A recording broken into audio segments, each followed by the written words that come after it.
Iyar, the month Yahweh heals what was broken. I am Yahweh your healer. Exodus 15:26. There is a kind of healing that does not begin in the body. It begins in what has been left exposed, unprotected, unfinished, unrepaired. This is the tension of Iyar. In the biblical calendar, the very name of the month, Iyar, spelled Aleph Yod Resh, is seen as an acronym for Ani Yahweh Rapha. I am the Lord your healer. Historically, this is the month between the deliverance of Passover and the revelation of Shavuot, Pentecost. It is not the miracle of the exit, nor the arrival at the mountain. It is the process in the wilderness, where Yahweh reveals what is still broken, not to shame us, but to heal us. Healing is the bridge between our deliverance and our destiny. The diagnosis: when the walls are down. Before there is healing, there is diagnosis. Nehemiah did not begin with strategy or a construction crew. He began with a heartbreaking report. The wall of Jerusalem is broken down, and its gates are burned with fire. This was not just structural damage. It was a systemic failure. The temple had already been rebuilt decades earlier under Ezra, meaning the people had their religion, but they had no refuge. In the ancient world, walls were not cosmetic. They were identity, protection, order, and the boundary lines of a nation's culture. Without walls, the city had no defense. Enemies could walk in at will. The people had no stability. Economic and social life was constantly interrupted. The identity of the nation was compromised. The sacred mixed carelessly with the profane. And this is where the Spirit is pressing today. Where are your walls down? Where have you learned to live exposed? Because what remains broken long enough begins to feel normal. We learn to accommodate the ruins instead of rebuilding them. The sickness, living without protection.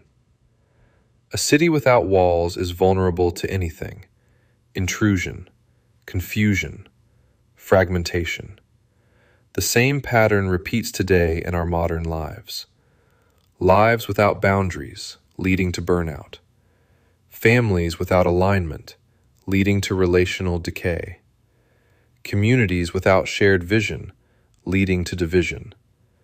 They are not entirely destroyed, but they are deeply disordered. Nehemiah understood something critical.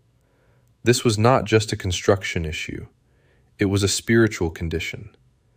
The broken walls were a symptom of a deeper trauma: loss of order, loss of alignment, loss of spiritual covering. This is why Yahweh introduces himself not only as Redeemer, but as Healer. Redemption brings you out of captivity, but healing restores the boundaries that captivity destroyed. The response: rebuilding under pressure. Healing begins with a decision to no longer tolerate the rubble. Nehemiah didn't wait for perfect conditions. He moved while the threat was still present. And the moment rebuilding began, intense resistance followed. Sanballat and Tobiah mocked, threatened, and plotted. External opposition from surrounding powers. Internal discouragement and fatigue within the people. Fear and distraction at every level. This is the universal pattern of restoration. Anything that is being rebuilt will be contested. The enemy does not mind if you have a temple, worship, as long as you do not have walls, boundaries, and strength. Yet the response of the people is what defines the outcome. Those who built the wall worked with one hand and held a weapon in the other. They built and defended at the same time.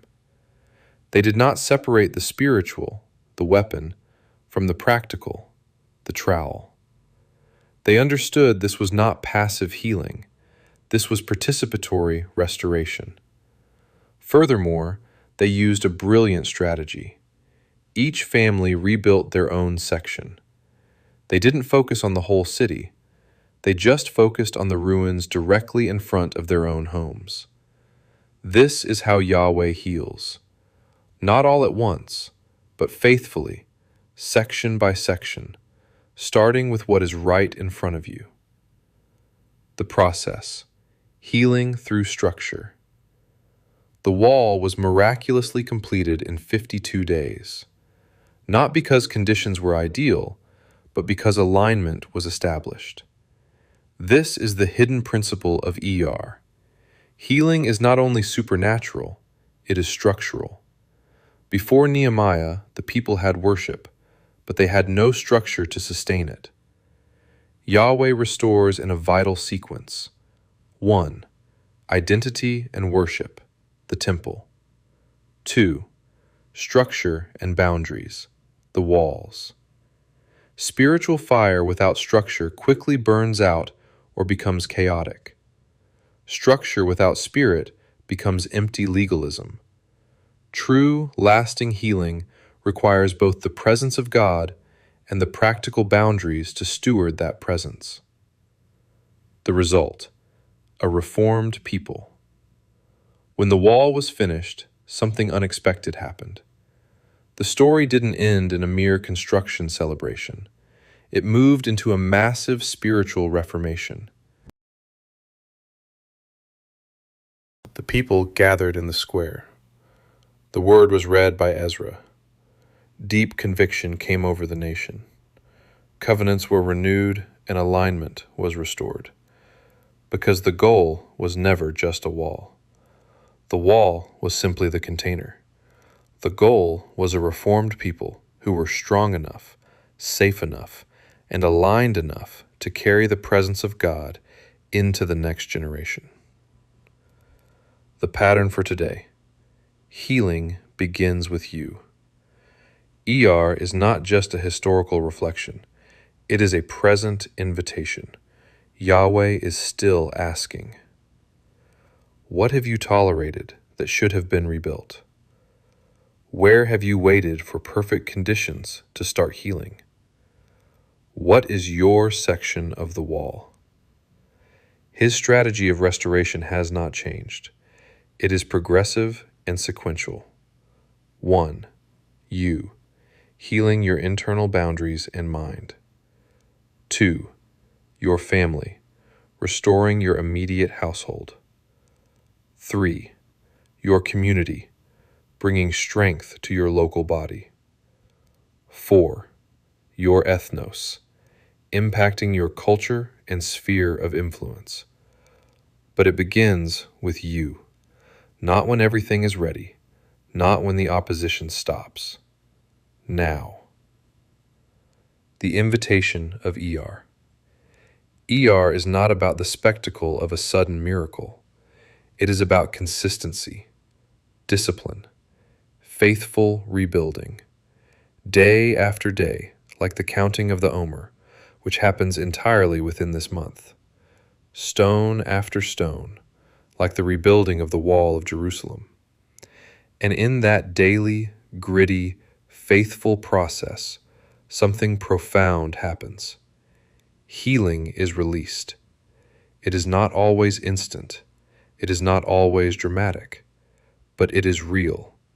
It is sustainable. It is complete. Final word: invitation/response. Yahweh does not ignore what is broken. He reveals it so he can restore it. I am Yahweh, your healer. He is the healer not only of physical bodies, but of broken systems, fractured families, ruined cities, and divided nations. In this season, he is not asking you to sit by the rubble and watch. He is asking you to pick up a trowel and build. Because the exact moment you begin to rebuild what was broken, healing has already started.